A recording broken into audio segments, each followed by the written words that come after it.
Bueno, ok. Entonces, como decíamos, estar en Mateo, se escucha mucho mejor así, entonces, mejor.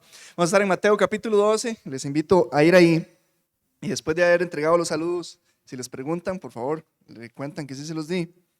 Vamos a leer la porción que vamos a estar estudiando hoy, del versículo 1 al versículo 8. Entonces, vamos a leerlo todo y después vamos a orar. En aquel tiempo iba Jesús por los sembrados en un día de reposo, y sus discípulos tuvieron hambre y comenzaron a arrancar espigas y a comer. Viéndolo los fariseos le dijeron: he aquí tus discípulos hacen lo que no es lícito hacer en el día de reposo. Pero él les dijo: ¿no habéis leído lo que hizo David cuando él y los que con él estaban tuvieron hambre? ¿Cómo entró en la casa de Dios y comió los panes de la proposición, que no les era lícito comer ni a él ni a los que con él estaban, sino solamente a los sacerdotes? ¿O no habéis leído en la ley cómo en el día de reposo los sacerdotes en el templo profanan el día de reposo y son sin culpa? Pues os digo que uno mayor que el templo está aquí, y si supieseis qué significa misericordia quiero y no sacrificio, no condenaríais a los inocentes, porque el Hijo del Hombre es Señor del día de reposo. Padre, queremos poner este tiempo en tus manos y pedirte, Señor, que nos llene de tu Espíritu Santo, Señor. Necesitamos a tu Espíritu Santo para poder entender estas cosas que son espirituales, para poder guardarlas en nuestro corazón y ponerlas en práctica en nuestra vida, Señor. Te pedimos que nos ayudes. En nuestra fuerza no podemos, Padre. Te pedimos que concedas esta petición de nuestro corazón en esta mañana. Que podamos, Señor, con tu ayuda, recibir algo de tu palabra y retenerlo en nosotros, Señor. Que no pase como tal vez ha sucedido en otros momentos cuando hemos escuchado algo y lo hemos olvidado o no lo hemos hoy puesto en práctica en nuestras vidas, Señor. Que no sea así hoy, sino que podamos escuchar tu voz, Señor. Que podamos ser libres de cualquier distracción, de cualquier cosa que quiera distraernos, que podamos escuchar tu voz, Señor. Somos tus ovejas y tú has dicho, Señor, que tus ovejas escuchan tu voz y la obedecen, Señor. Sabemos que tú quieres hablar, nosotros queremos escuchar, Señor. Habla a nuestros corazones. Y que todo, Señor, lo que esto produzca en nuestra vida, Señor, que este tiempo que está aquí esté en tu control, en tus manos, y que sea siempre para tu gloria y honra, Señor. Te lo pedimos, te damos gracias por esta oportunidad, una vez más, en el nombre de tu Hijo Jesucristo. Amén. Ok, entonces, en los estudios anteriores vimos cómo el Señor, después de haber elegido a sus 12 discípulos, los investió de poder, de autoridad, sobre espíritus inmundos, sobre enfermedades y sobre toda dolencia, y los envió. Los envió a predicar que el reino de los cielos se acercaba. Eso lo estuvimos viendo en el capítulo 10. También en el capítulo 11, que no hemos visto porque vamos a continuar con José cuando él vuelva, vemos que Jesús mismo sale a predicar. Una vez que los envía a ellos, él sale a predicar y a enseñar en las ciudades donde ellos vivían. Y ahora en el capítulo 12 vemos que él está de vuelta con sus discípulos caminando en el día de reposo. Entonces ahí en el versículo 1 dice: en aquel tiempo iba Jesús por los sembrados en un día de reposo, y sus discípulos tuvieron hambre y comenzaron a arrancar espigas y a comer. Entonces, para poder entender lo que sucede en este pasaje, necesitamos saber algunas cosas importantes. Primero, quiénes eran esos discípulos, el contexto en el que estaban, ¿verdad? Y qué era el día de reposo. Y qué era el día de reposo tanto para Dios como para los judíos y el pueblo de Israel en ese momento. Porque vamos a ver que eran dos cosas completamente diferentes. Lo que Dios quería que el pueblo hiciera y lo que el pueblo estaba haciendo o entendía por ese día de reposo era muy diferente. Estos discípulos, como mencioné, habían sido enviados. Podemos asumir que por lo menos estaban los 12 que él había enviado hace 2 capítulos, pero probablemente habían más personas siguiéndole a él en este momento. Jesús había enviado a estos 12 discípulos a predicar el evangelio dependiendo completamente de la provisión de Dios. Son uno de los puntos que vimos con José hace algunas semanas. En Mateo 10:9, no tiene que ir ahí, pero puede subrayarlo si quiere. Él les ordenó ¿verdad? Y les dio algunas instrucciones, les instruyó diciendo: no os proveáis de oro, ni plata, ni cobre en vuestros cintos, ni de alforja para el camino, ni de dos túnicas, ni de calzado, ni de bordón, porque el obrero es digno de su alimento. Incluso antes de eso, en Mateo 8, versículo 20, un escriba viene y le dice ahí en el versículo 8: maestro, te seguiré a donde quiera que vayas. Y Jesús le dice: las zorras tienen guaridas y las aves del cielo nidos, mas el Hijo del Hombre no tiene dónde recostar su cabeza. En resumidas cuentas, Jesús lo que está diciendo aquí es: yo vivo así. Esta es la condición en la que yo vivo y me muevo. Esta es la forma en la que yo hago ministerio, ¿verdad? Básicamente los animales viven o tienen mayores comodidades a las que tengo yo. Y todo aquel que me siga tiene que vivir así. Todo aquel que me siga va a estar en las mismas condiciones. El obrero es digno de su alimento, pero siguiendo a Cristo, ninguno de ellos iba a gozar de comodidades o riquezas o acumular riquezas terrenales. Y un paréntesis aquí: ¿ustedes creen que solo Jesús vivía de esa manera en ese tiempo? No. La minoría de las personas eran los que más bien tenían todas las comodidades que a veces vemos que los fariseos gozaban. Pero mucha gente aún vivía en tiendas, a pesar de que ya no como nación, muchos de ellos aún se movían de lado a lado, simplemente trabajando para poder conseguir su sustento diario. Y esto lo vemos tal vez mencionado de forma breve en algunos pasajes, pero sí, cuando vemos algunos relatos de historiadores de ese tiempo, vemos que había mucha pobreza. En las zonas de Galilea e incluso en Judea y Samaria había demasiada pobreza. Nuestro Señor no se quiso identificar con estas autoridades religiosas, políticas que vivían en la opulencia, sino más bien con aquellos que tenían más necesidad. Eso nos muestra, ¿verdad? Es un paréntesis nada más, el corazón que tenía el Señor. Entonces sus discípulos al seguirle a Él adoptaban esta forma de vida en la que dependían completamente del Señor. Eso nos explica un poco, o al menos de una forma, un aspecto, por qué es que ellos llegaron a tener hambre en un sábado. Ahorita más adelante, cuando hablemos sobre el sábado, vamos a ver que había toda una preparación que debía hacerse el día anterior, porque en el sábado no se podía cocinar. Entonces usted tenía que preparar toda su comida para que no le faltase. Pero a ellos, por la razón que fuese, yo creo que tenía que ver mucho con esto, con el estar moviéndose, ¿verdad? Y no tal vez gozar de beneficios económicos, llegaron a tener hambre ese día. Otro aspecto importante de la misión que ellos habían tenido: primero tenían que ir, ¿verdad?, sin recursos básicamente y depender de lo que el Señor les proveyera, pero también era a quién habían sido enviados ellos. Y eso lo vemos en Mateo 10, versículo 5, cuando Jesús les instruye ir exclusivamente, primeramente en este viaje, vamos a ver que después ya no, pero exclusivamente a las ovejas perdidas de Israel. Dice el versículo 5: a estos 12 envió Jesús y les dio instrucciones diciendo: por camino de gentiles no vayáis, y en ciudad de samaritanos no entréis, sino id antes a las ovejas perdidas de la casa de Israel. Y yendo, predicad diciendo: el reino de los cielos se ha acercado. En este pasaje vamos a ver ejemplificado el problema más grande del pueblo de Israel. En ese momento, yo creo, ¿verdad?, de acuerdo a la soberanía de Dios, Él permitió este encuentro con estos fariseos para que sus discípulos pudiesen verlo. ¿Quiénes son esas ovejas perdidas a las que el Señor les envió? Era toda esta gente. Vemos que cuando Él cita eso en el capítulo 10 de Mateo, está citando Jeremías, ¿verdad?, usando esta frase también que se usó para el pueblo de Judá en Jeremías capítulo 50, versículo 6, donde dice: ovejas perdidas fueron mi pueblo, sus pastores las hicieron errar, por los montes las descarriaron, anduvieron de monte en collado y se olvidaron de sus rediles. Estas ovejas perdidas del pueblo de Israel tenían muchísimos problemas, muchísimas aflicciones. Pasaban pobreza, necesidad, hambre, enfermedad. Pero había una esperanza que ellos tenían. o que debían tener.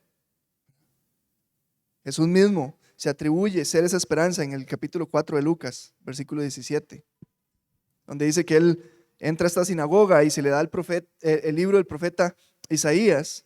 Dice que abriendo el libro halló el lugar donde estaba escrito. Estoy en Lucas 4, versículo 18. El Espíritu del Señor está sobre mí, por cuanto me ha ungido para dar buenas nuevas a los pobres. Me ha enviado a sanar a los quebrantados de corazón, a pregonar libertad a los cautivos y vista a los ciegos, a poner en libertad a los oprimidos, a predicar el año agradable del Señor. Después en el versículo 21 él dice: hoy se ha cumplido esta escritura delante de vosotros. Entonces, que iba a venir a hacer todas estas cosas, a poner en libertad a los cautivos, dar vista a los ciegos, dar alimento a los que tenían hambre, era Jesús. Él era esa esperanza que Dios había prometido. Pero el principal problema que ellos tenían en ese momento es que esa esperanza que había de venir estaba delante de ellos, pero no lo reconocían. No lo reconocieron, a pesar de las señales y prodigios que él hacía. Y eso tenía mucho que ver con esos pastores, ¿verdad?, que se refiere a los líderes religiosos que había en ese tiempo. En parte para el bien de los gentiles, ¿verdad? Por eso estamos todos aquí. En Romanos capítulo 11 vemos que Pablo dice, ¿verdad?, que de momento Israel tenía endurecimiento de corazón hasta que se completara la plenitud de los gentiles, ¿verdad?, incluidos nosotros, pero que después todo Israel iba a ser salvo. Entonces tiene que ver con eso también, pero también con estos maestros que les engañaban y los hacían perderse el hecho de que esa esperanza que tenían, el único que podía proveer lo que ellos necesitaban, estaba frente a ellos. Estaban fallando en reconocer a Jesús como Cristo y como Mesías. Y ellos, como nación, liderados por estos fariseos, estaban empeñados en seguir y creer de alguna manera, entre comillas, la ley de Jehová, pero habían perdido de vista por completo a Dios. Estaban siguiendo su ley en su interpretación de lo que la ley significaba, pero no estaban siguiendo a Jehová. No tenían lo que el Señor quería que ellos tuvieran, que era una comunión verdadera con Él. Porque todos estos sacrificios que hacían, vamos a ver que eran una sombra de lo que Cristo iba a venir a hacer. Pero ¿cuál era el sentido de continuar haciendo eso? Era que esa comunión entre el hombre, entre el pueblo y Dios, se mantuviera a pesar de los pecados del pueblo. Pero ellos perdieron de vista cuál era el objetivo detrás de esos sacrificios y se desinteresaron de esa comunión. Jesús había enviado a sus discípulos a predicar a las ovejas perdidas de Israel y ahora estaban lidiando con esas personas que las habían descarriado, con esas personas que las habían hecho perderse. Entonces, por un lado tenemos a los discípulos de Jesús que estaban viviendo en carne propia las necesidades de la gente, ¿verdad?, la gente común en esos días. Y por el otro lado, a estos fariseos, que si bien entendemos que toda persona es responsable de rechazar a Cristo, y eso es algo que tenemos que tener claro, cada persona que rechaza a Cristo, aún así haya sido engañada, es responsable por dejarse engañar, pero estos fariseos tenían mayor responsabilidad por la autoridad que tenían, por el conocimiento que manejaban. Eran unos precursores o impulsaban uno de los más grandes obstáculos que tenían estas personas para creer en Jesús, para reconocer a Jesús como el Cristo, como el Mesías, que era la autojustificación. Vamos a ver qué es de ahí nace este problema que vamos a ver aquí. Entonces tenemos a estos dos grupos, los discípulos que caminan con Jesús y a los fariseos. Entonces, comenzando ahí en el versículo 12, dice que iba él caminando por los sembrados en un día de reposo.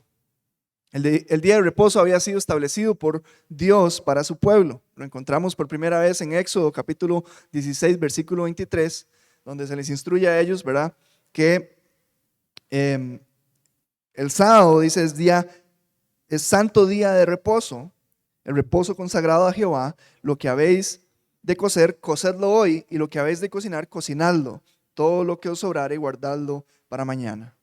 Básicamente la idea, este es un día para descansar, entonces ustedes no van a trabajar, no van a cocinar, no van a hacer ningún tipo de labor, porque es un día que se ha apartado para descansar. Más adelante se ratifica en los 10 mandamientos, en el capítulo 20 de Éxodo, en ese mismo libro, donde les instruye el Señor: acuérdate del día de reposo para santificarlo. 6 días trabajarás y harás toda tu obra, mas el séptimo día es reposo para Jehová, tu Dios. No hagas en él obra alguna, tú, ni tu hijo, ni tu hija, ni tu siervo, ni tu criada, ni tu bestia, ni tu extranjero que está dentro de tus puertas. Porque en 6 días hizo Jehová los cielos y la tierra, el mar y todas las cosas que en ellos hay, y reposó en el séptimo día. Por tanto, Jehová bendijo el día de reposo y lo santificó. Eso fue lo que él había establecido para su pueblo, junto con muchos otros mandamientos, de los cuales algunos también se exigen de nosotros, ¿verdad? Hay algunos mandamientos que son morales, que tienen que ver con toda la humanidad y que todos somos responsables de cumplir, y habían otros que eran más ceremoniales y específicamente para el pueblo de Israel. Pero uno de estos, que eran más ceremoniales, era este día de reposo. Todos estos mandamientos, incluyendo este, iban orientados a que el pueblo fuese un pueblo apartado para Dios. Decía, y ustedes serán, si cumplen estos mandamientos, ustedes serán mi pueblo y yo seré su Dios.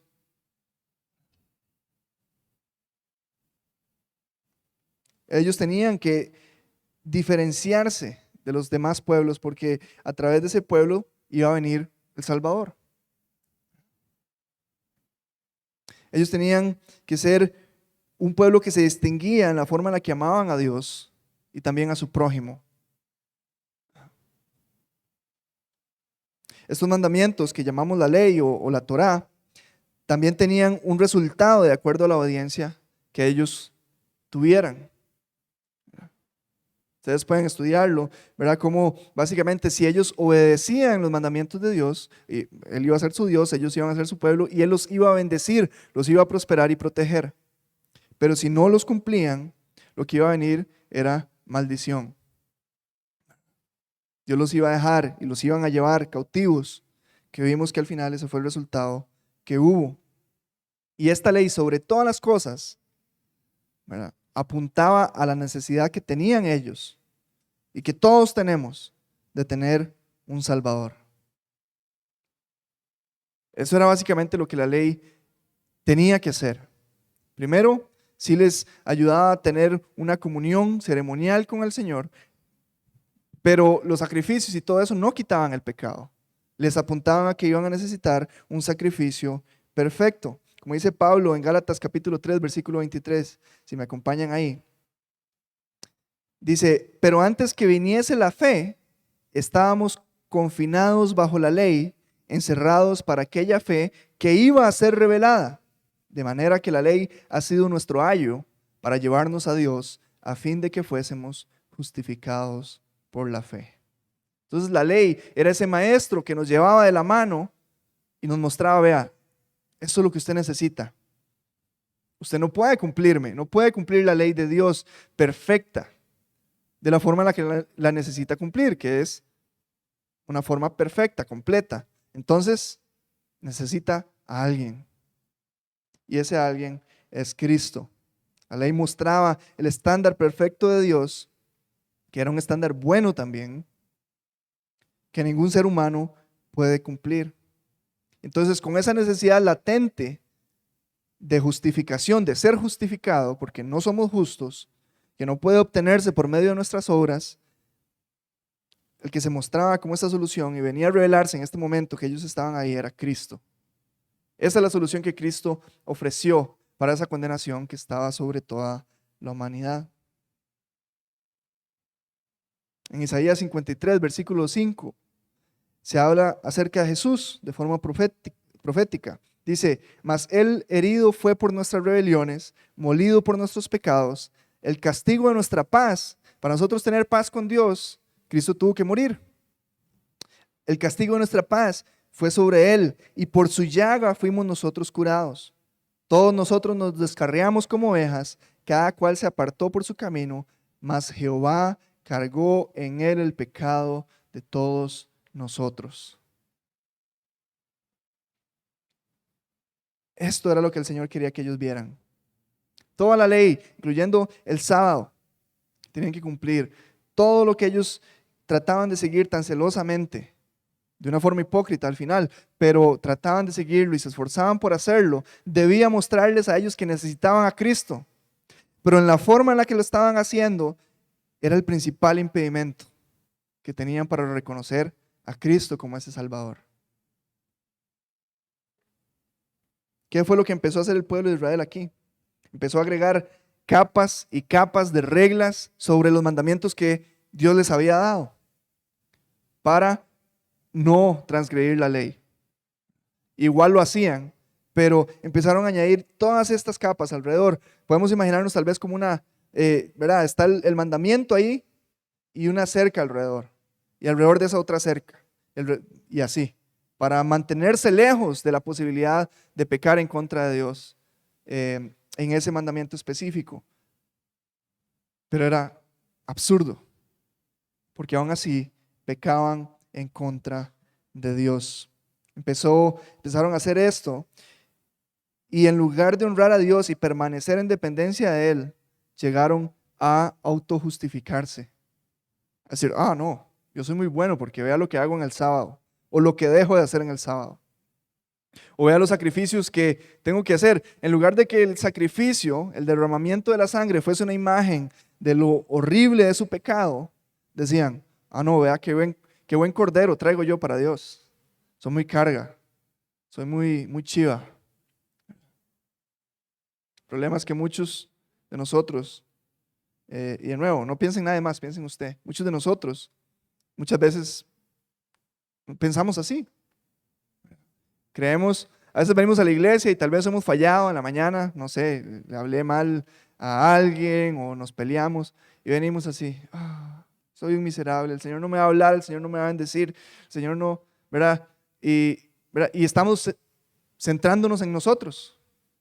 Pero del otro lado, otro día, el siguiente domingo, vemos que hemos caminado bien toda la semana, decimos, no, hoy sí, este domingo, en la alabanza, voy a tener esa conexión especial con el Señor y el Señor me va a hablar de una forma súper chiva, pero de nuevo, enfocado en nosotros, en nuestro desempeño durante la semana, durante el día. Y no es así. De nuevo, ¿debemos obedecer? Por supuesto que sí. Pero el hecho que Dios nos bendiga, el hecho de que el Señor nos hable a través de su palabra, no es por lo que yo hago o dejo de hacer. Es por su bondad, por su espíritu, por su gracia. Yo no merezco la palabra de Dios, ni mucho menos su Espíritu Santo en mí para poder comprenderla. No caigamos nosotros en este error.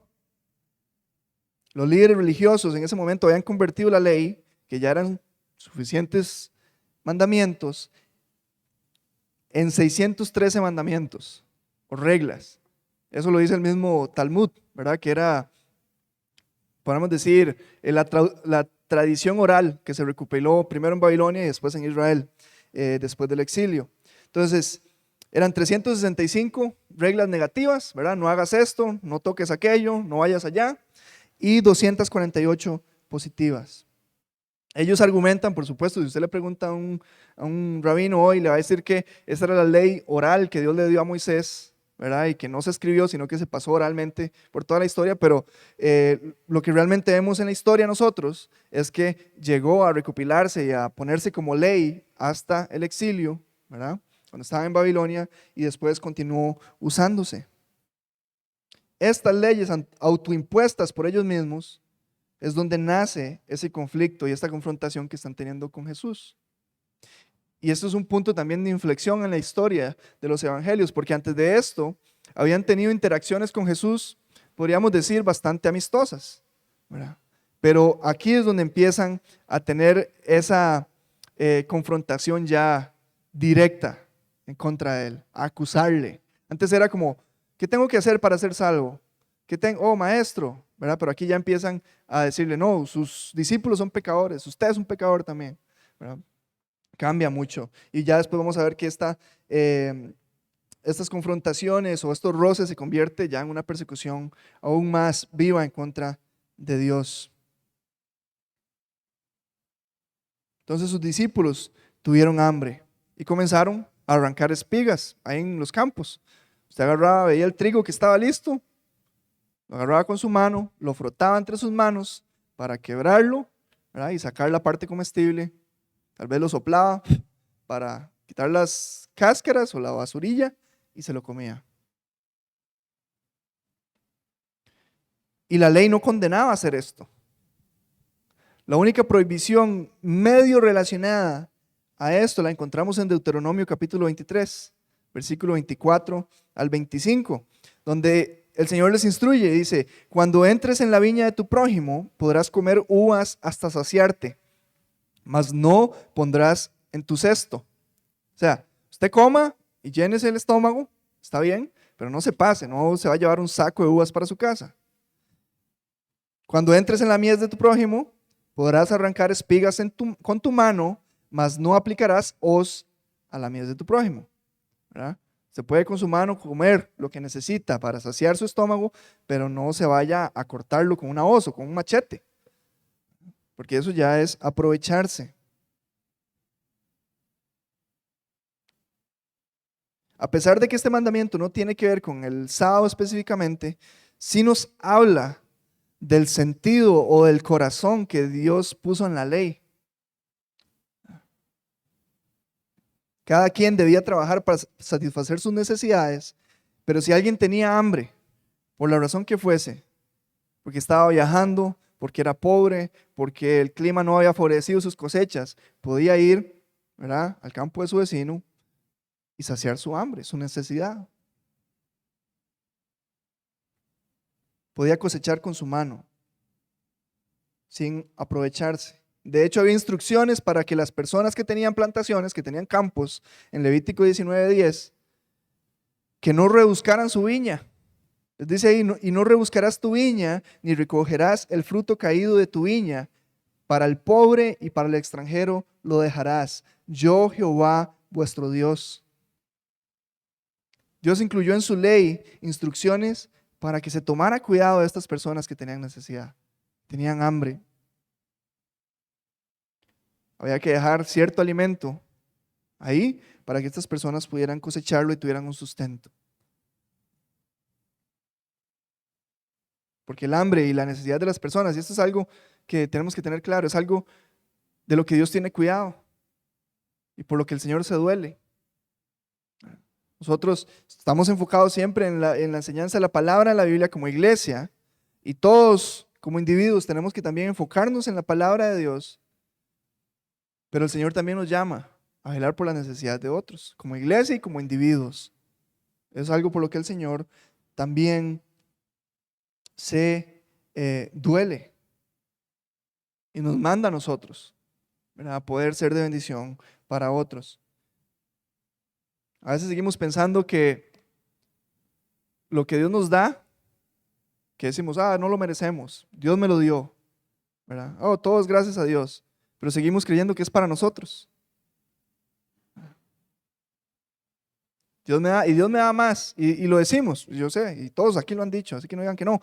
Dios me da más de lo que necesito, y parece que Dios me lo da para que yo lo acumule, y solo para mí, ¿verdad? Y no quiere decir que voy a ser responsable, que no puedo ahorrar y todo eso, ya eso lo entendemos, sí se puede, ¿verdad? Debemos ser diligentes y proactivos en ese aspecto, pero Dios nos da también para que vamos a bendecir a otros. Es inconcebible a la luz de la Escritura que un hermano en la iglesia pase necesidad. Es inconcebible. Y que otros estemos, ¿verdad?, batallando para bajar de peso, porque comemos demasiado, ¿verdad? No, como hermanos deberíamos apoyarnos, ¿verdad? Y una vez que todos aquí, ¿verdad?, primeramente los de la familia de la fe ya tienen lo que necesitan, ¿verdad? Y podemos levantarlos, ayudarlos a que se establezcan. No quiere decir que la persona va a vivir manteniéndose en la iglesia toda la vida, pero en ese momento de crisis le apoyamos, le ayudamos. También vemos hacia afuera, donde hay personas que tal vez no conocen a Cristo, pero tienen necesidad. Y el Señor nos instruye también a tomar cuidado de ellos.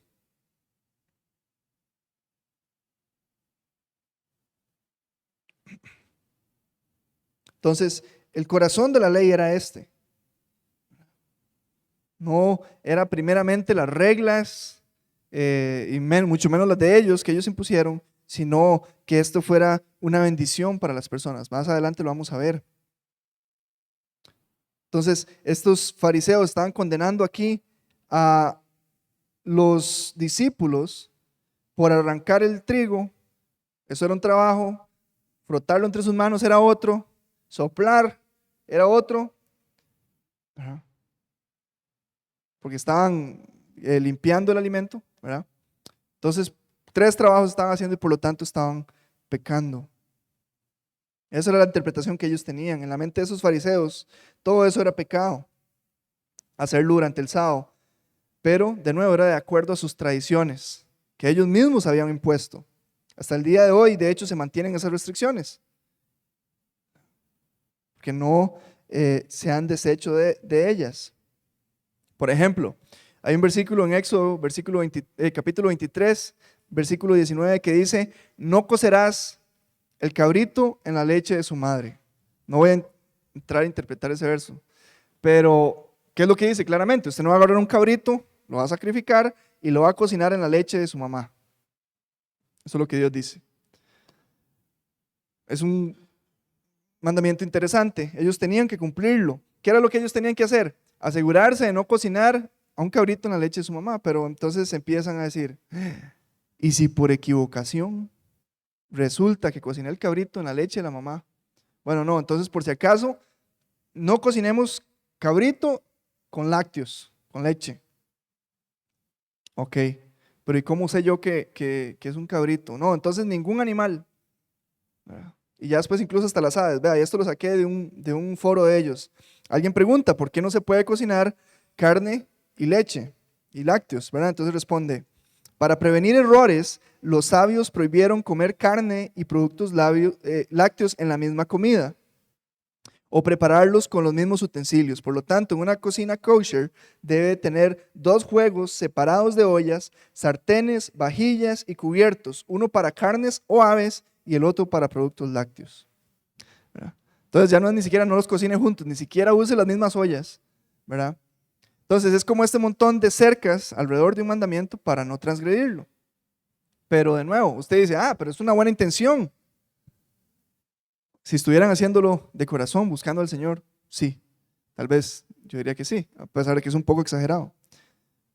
Lo llevan a un extremo increíble, y así era en ese tiempo. Por ejemplo, decían en ese tiempo: cargar peso en el Sabbat es pecado. Entonces yo no puedo cargar nada en mi mano. Pero cargar es así. Pero si lo llevo con la mano al revés, no lo estoy cargando. Entonces ahí sí puedo. Yo no lo puedo llevar sobre mi hombro, pero si lo amarro a mi manto, entonces sí puedo llevarlo. ¿Verdad? Y un montón de reglas e interpretaciones que ellos mismos ponían, que desviaban completamente a la gente del propósito de la ley, que era mostrarles que necesitaban a Cristo. Incluso hoy, como no pueden encender fuego, ¿verdad? No pueden encender luz, entonces tienen unas lámparas especiales que permanecen encendidas todo el tiempo. Y así. Están acusando a los discípulos por esto. Todas estas reglas, interpretaciones impuestas al pueblo eran impuestas por hombres, pero para ellos era más importante que el hambre de una persona, que la necesidad de una persona. Vamos a ver, de hecho, en el estudio siguiente, que para ellos el seguir estas reglas que ellos habían impuesto era más importante que el hecho de que una persona pudiera sanarse de una enfermedad crónica. Y condenan a Jesús por sanar a alguien en el sábado. Sin embargo, Jesús les argumenta ahí. Pero Él les dijo: ¿no habéis leído lo que hizo David cuando él y los que con él estaban tuvieron hambre? cómo entró a la casa de Dios y comió los panes de la proposición, que no les era lícito comer ni a él ni a los que con él estaban, sino solamente a los sacerdotes? ¿O no habéis leído en la ley cómo en el día de reposo los sacerdotes en el templo profanan el día de reposo y son sin culpa? En Levítico 24, versículos 5 al 9, ustedes lo pueden leer después, se les dan las instrucciones acerca de los panes de los que él está hablando ahí.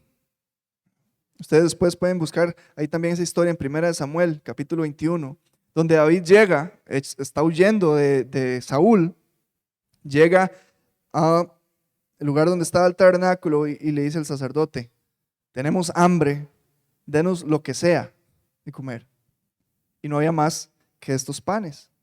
Pero quiero leer ahí en Levítico 24, capítulo 24, versículo 5. Después de que les da las instrucciones sobre los panes, les dice en el versículo 9: y será de Aarón y de sus hijos, los cuales lo comerán en lugar santo, porque es cosa muy santa para él, de las ofrendas encendidas a Jehová por derecho perpetuo.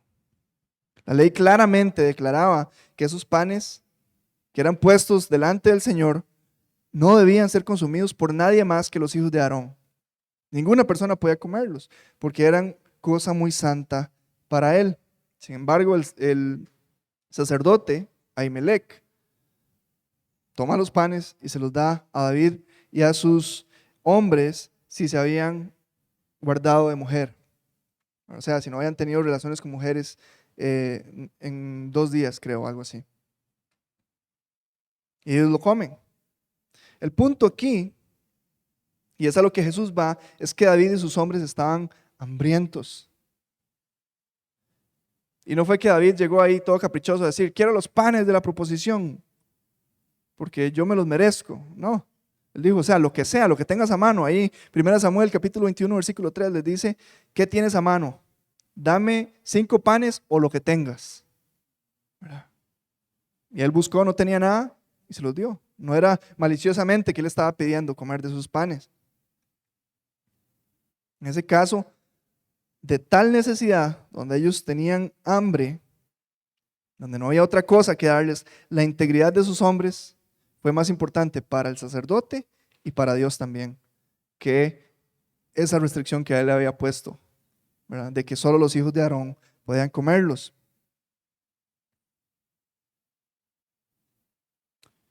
Aún en el caso de Jesús y de sus discípulos, la ley no condenaba lo que estaban haciendo, sino solo los hombres. Y aún así, había un precedente en David y sus hombres, que dice que el Padre prioriza la vida de las personas sobre las ceremonias y los rituales. Y en el versículo 5 vuelve a argumentar otra cosa. Dice: ¿o no habéis leído en la ley cómo en el día de reposo los sacerdotes en el templo profanan el día de reposo y son sin culpa? De la misma manera, Dios había instruido que fuese el sábado el día de descanso o de reposo para Jehová, ¿verdad? Que usted dedicaba al Señor. En el caso del pueblo de Israel no podía ser otro día, tenía que ser el sábado, porque Dios así lo había establecido. No en el caso nuestro, ¿verdad? Hay un principio de que tenemos que tener un día de descanso, ¿verdad? Y que tenemos que ser diligentes también en buscar al Señor en ese día, pero no necesariamente tiene que ser el sábado o el domingo.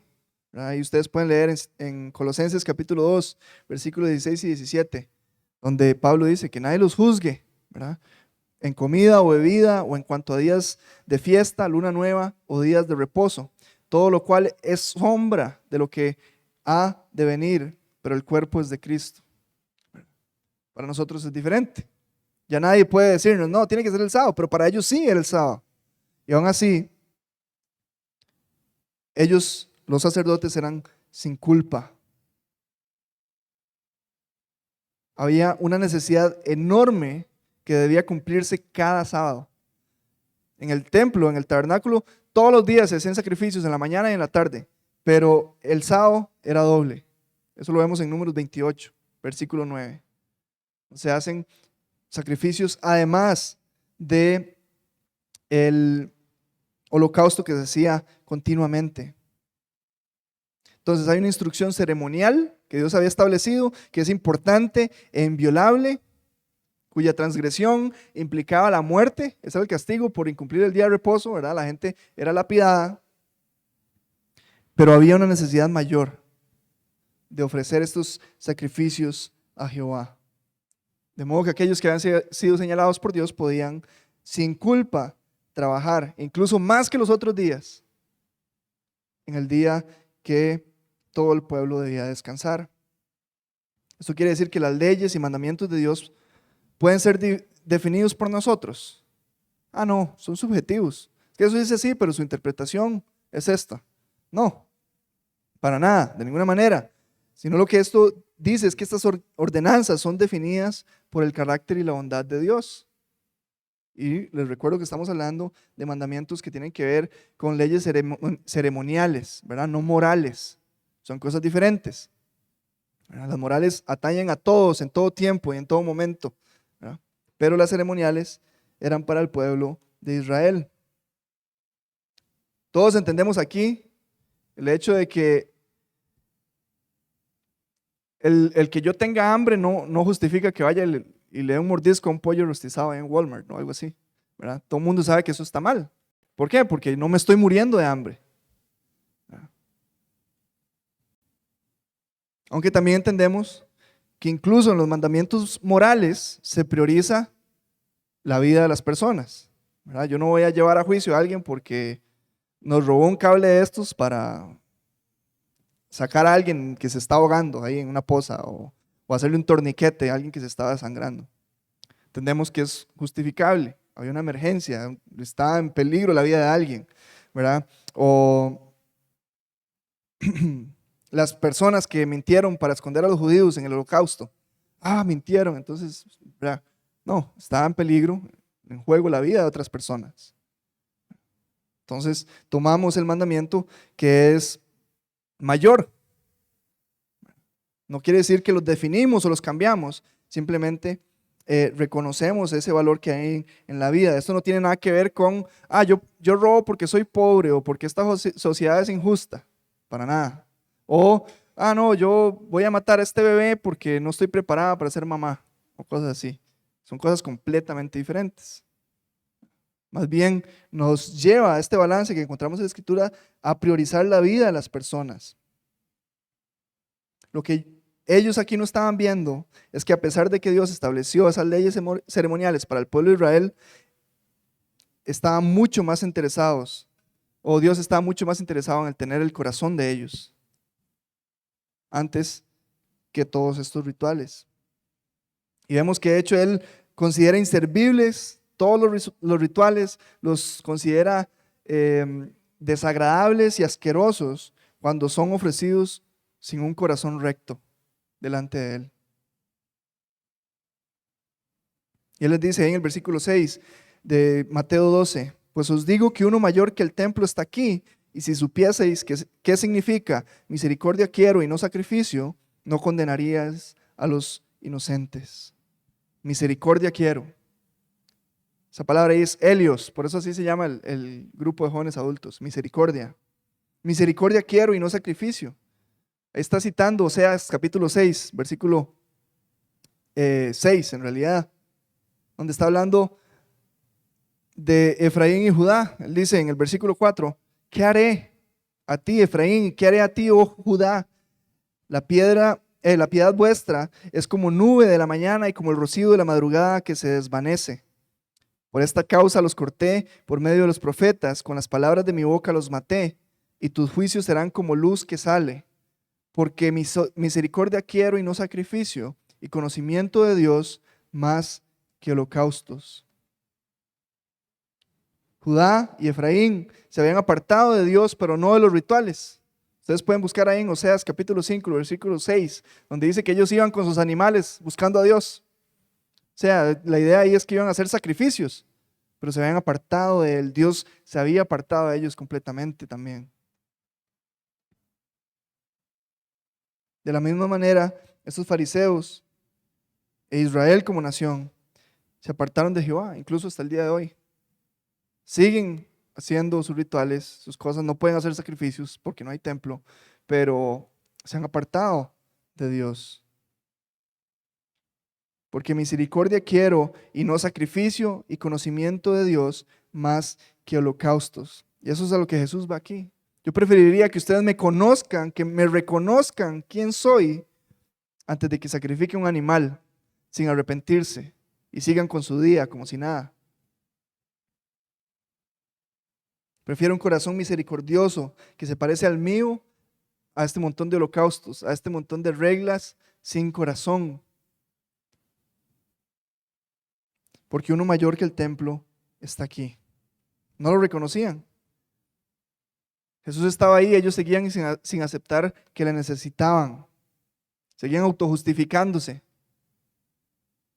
Porque iban al templo, porque hacían sacrificios, porque no encendían fuego el sábado, porque se abstenían de cosas. Pero eso les llevaba a sentirse suficientes, como que no necesitaban a Cristo. Y Él les dice, yo soy mayor que el templo. Y en este tiempo tenemos que tener claro, o sea, ni siquiera el arca del pacto estaba en el templo en ese momento. El templo era otro edificio. Pero Dios mismo, aquel que debía darle a conocer, estaba parado enfrente de ellos y no lo veían. No lo veían. Porque no podían, pero también porque no querían hacerlo. Preferían pensar que ellos estaban bien. Les dice, si ustedes supieran qué significa misericordia quiero y no sacrificio, no condenarían a los inocentes. Si ustedes conocieran el corazón del Padre, si ustedes me conocieran a mí, podría decir Jesús ahí, sabrían qué es lo más importante y no estarían condenando a estos inocentes por estar comiendo trigo. No se darían a ustedes mismos la autoridad de decir y condenar lo que es lícito en el día de reposo. ¿Quién era el que tenía la autoridad de decir qué era lícito y qué no era lícito en el día de reposo? Jesús. Él dice ahí, el Hijo del Hombre es Señor del día de reposo. Él era quien podía definir eso. Yo soy el amo del día de reposo. Yo lo establecí. Y podría decir Jesús ahí, ¿saben qué? Yo lo establecí para el hombre, no al revés. Cuando leemos esta misma historia en Marcos, que es en el capítulo 2, capítulo 2, ¿verdad? En el versículo 27 les dice, también les digo, el día de reposo fue hecho por causa del hombre y no el hombre por causa del día de reposo. Yo establecí este día, esta celebración, para el bien del hombre, no para que el hombre esté esclavizado al día de reposo y a este montón de reglas que le condenan.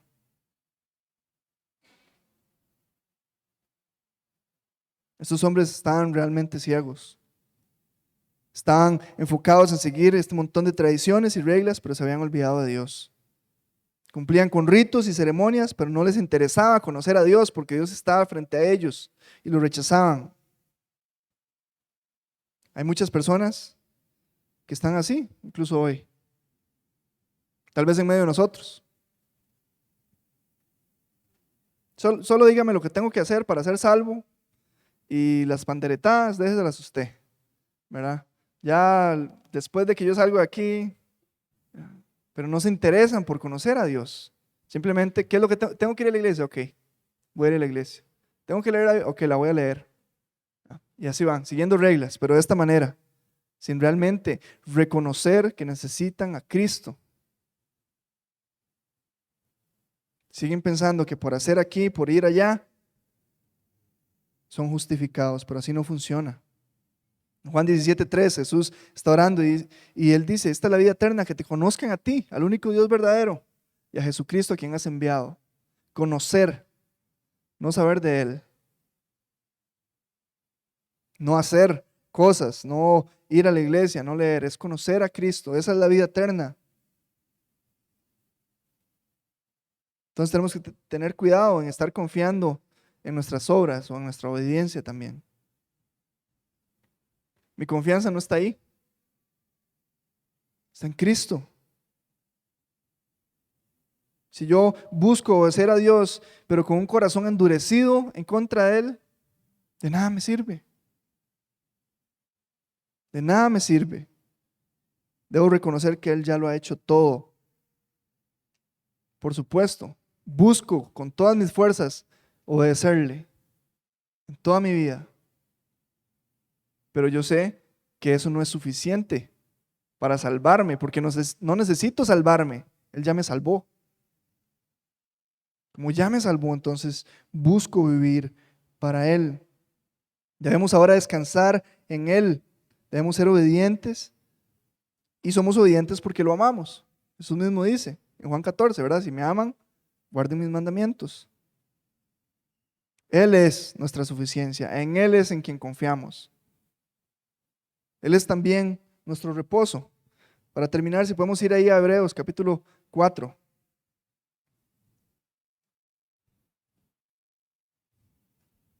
Él está hablando y les habla ahí de que el pueblo de Israel no reposó cuando entró a la tierra prometida. Ellos anduvieron 40 años en el desierto, pero cuando entraron a la tierra no reposaron, porque dice ahí, porque si Josué les hubiera dado el reposo, no hablaría después de otro día. Por tanto, queda un reposo para el pueblo de Dios, porque Él ha entrado en su reposo, también ha reposado de sus obras como Dios de las suyas. Procuremos pues entrar en aquel reposo para que ninguno caiga en semejante ejemplo de desobediencia. Cristo es nuestro reposo. Él es nuestro descanso. Nuestra obediencia no es para ser merecedores de Él o de su salvación. Ahora más bien que hemos reposado en nuestras obras, ya no necesitamos hacer nada para ser salvos, porque Él lo hizo todo en la cruz. Sabemos que Él pagó todo, que ha sido consumado, entonces ahora vivimos para Él. Y todo lo que hacemos, las obras, trabajos, las cosas en las que nos esforzamos y desgastamos nuestros cuerpos, son enfocadas en eso, en que Él pagó el precio. Cuando el orden se invierte, yo me olvido de que Dios y que Jesús pagó todo en la cruz y empiezo a ofrecer obras para que Dios esté feliz conmigo, para que me acepte como su hijo, para que me salve. Entonces se mancilla ese sacrificio de Cristo. Tenemos que tener cuidado. Y tal vez no lo digamos así, pero muchas veces en nuestro corazón podemos hacer eso. Sentimos, vienen inseguridades, ya sea de afuera o nuestro propio corazón, y empezamos a hacer cosas para sentir que sí somos hijos de Dios, que sí somos salvos. Cuando lo que la Biblia dice que tenemos que hacer es creer. Creer. Todos los que creyeron en Él, le recibieron en su nombre, les dio potestad de ser hechos hijos de Dios. Juan capítulo 1. Y una vez que hemos hecho eso, podemos descansar y servirle con libertad. Con la libertad que solo Él puede dar. Que Dios nos dé sabiduría y abra los ojos de aquellos que siguen tratando de construir su vida sobre su propia justicia, sobre su propia obediencia. Nuestra roca, nuestro cimiento inmovible es Cristo. Si estamos en Él, si hemos creído en Él, entonces nada nos puede mover de ahí. Nada nos puede quitar.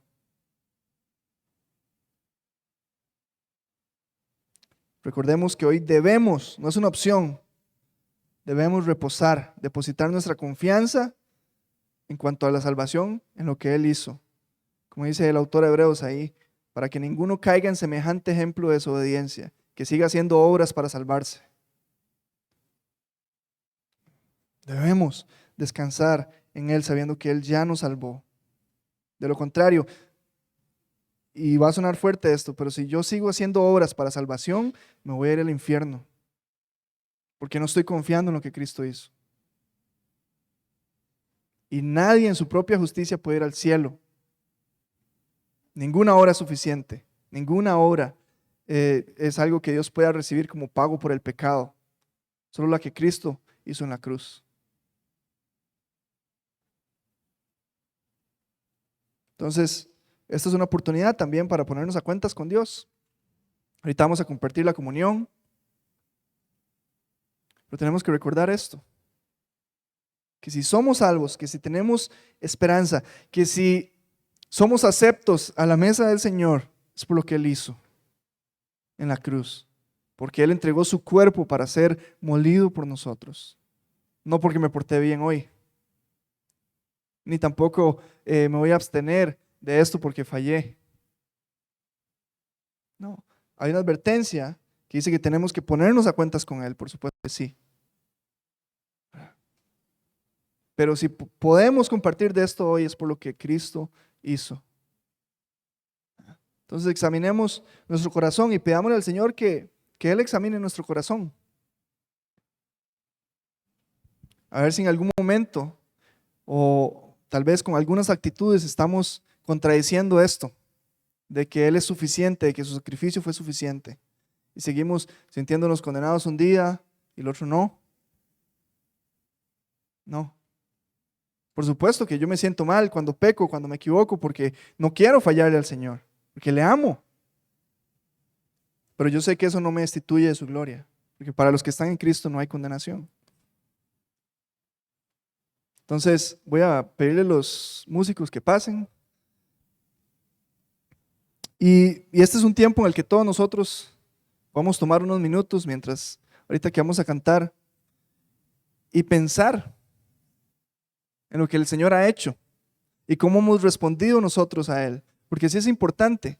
De nuevo, no estamos hablando de salvación. Si hemos creído en Cristo, somos salvos. Pero nuestra conducta también debe reflejarlo. Entonces, tal vez no hemos estado caminando como hemos debido. No hemos estado confiando en el Señor como deberíamos. ¿Verdad? Entonces, antes de compartir la comunión, sí es importante que examinemos nuestro corazón, que nos pongamos a cuentas con Él. De nuevo, usted no necesita ponerse a cuentas con Dios durante la semana y el mes que viene venir y tomar comunión. No, puede hacerlo hoy, porque es tan simple como ir delante del Señor en oración y en arrepentimiento, pedirle perdón. Pedirle al Señor, Señor, límpiame, ayúdame.